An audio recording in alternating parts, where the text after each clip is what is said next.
Hi, I'm Christopher Hine, and today we're going to talk about Ikkyo. And not just what Ikkyo is, we kind of did a video on talking about Ikkyo is, but talk about why Ikkyo is pivotal to Aikido and why it is the first of the techniques, right? So the principal lessons. Why is it the first principal lesson? I think the reasons are many. Most of the reasons, though, I've heard, I never bought. So, I've heard people talk about like, oh, because it teaches you the principle for how all throws work. And while there's maybe some truth to that, I don't really think that's why Ikkyo is Ikkyo. Oh, it teaches you to stack someone's spine in a way that makes them move. I've heard a lot of things like this, and they all sound a little magical and woo-woo-y to me, and I never liked that. So I think there's a really direct and simple reason as to why Ikkyo is the first and most important technique in the system. And I'm going to get Josh over here, and I'm going to talk to you about why that is. Josh? All right, so let's talk about Ikkyo, what Ikkyo is, and why it is important in the system. So I was kind of always a proponent of the idea for a long time that like Ikkyo's whatever, it's Ikkyo, it's a good thing to kind of practice, but it doesn't have much practical application. I always heard people say like, oh, it's the first technique in the system because it's so important. And a lot of teachers really put a lot of emphasis on Ikkyo training. So it's like, oh yeah, Ikkyo must be important.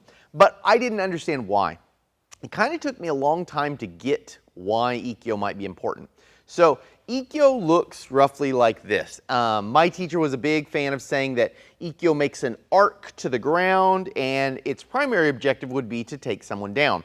The first thing I think is important to understand is I don't believe Ikkyo's primary objective is to take someone down. I don't think it's that important. It could be used as a takedown, like a lot of techniques could be used as a takedown, but its main objective is exactly what it's doing now. If Josh extended his hand to hit me, he can't hit me with his hand, right? So if I put a knife in that hand, right, he had a knife, he can't cut me, right? He can't do anything to me. And from a good control point, right? Now understand that that also is true here. Okay, also is true here, also is true here, right? So in all those positions, by controlling his elbow, he can't use a weapon on me. And I think that is Ikkyo's first and important thing to do. It's a suppressing technique.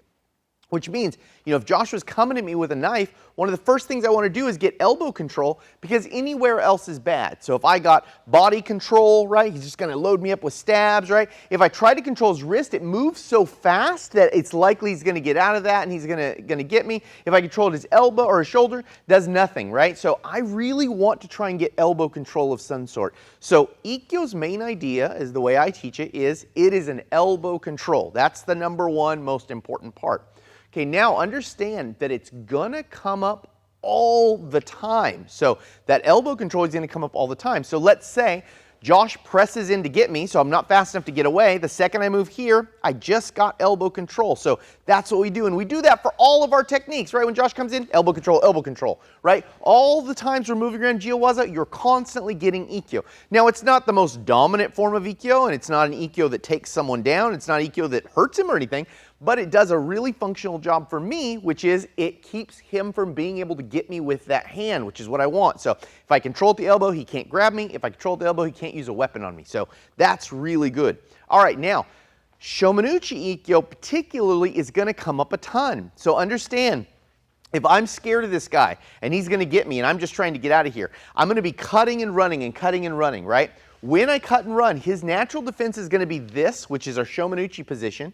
Now, what I would like to do is go into something here, right, to keep him from grabbing me so I can control him, right? And I could definitely use the weapon in lots of ways here. Also, if he were to get a hold of my hand, hitting at that elbow in any kind of fashion is likely to get his hand off of me, right? So that's going to be another great function of Ikkyo and why Ikkyo is so important. All right, now if this guy has a knife, I also might need to use that as a control. But in truth, really, Rokyo is going to work out better for me, or Nikkyo, or Kotegaeshi, all kinds of other stuff is going to work out better than this Ikkyo. So it's functional. We could use it that way, but that's not going to be its primary objective. Our primary objective is just to hold the elbow. Now, it does come in great hand when I need to get here and make my escape, and you can see I'm holding the Ikkyo, and if Josh will stop for a second, I can make my escape. So I can get out of there by controlling that elbow, right? And And of course, if we did chase each other around like that, I could use it as a takedown, or I could transition into Sankyo, or I could do something else.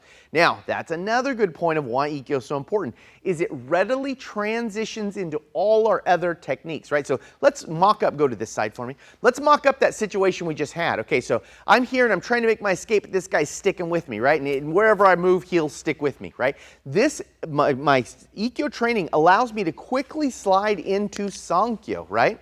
Allows me to quickly transition into Nikkyo, right? Allows me to quickly transition into Gokyo. Allows me to quickly transition into a lot of the stuff we do. So Ikkyo also works as a transitioning technique really, really well. So if he's armed and I'm in a position, the first thing I have to do is suppress that elbow, and then after I suppress that elbow, I'm going to do something. All our other techniques transition really well from there. So Ikkyo is super important to the system of Aikido. Whether I have a weapon and I'm trying to get away, or whether he has a weapon and he's trying to get me, it's going to come up all the time.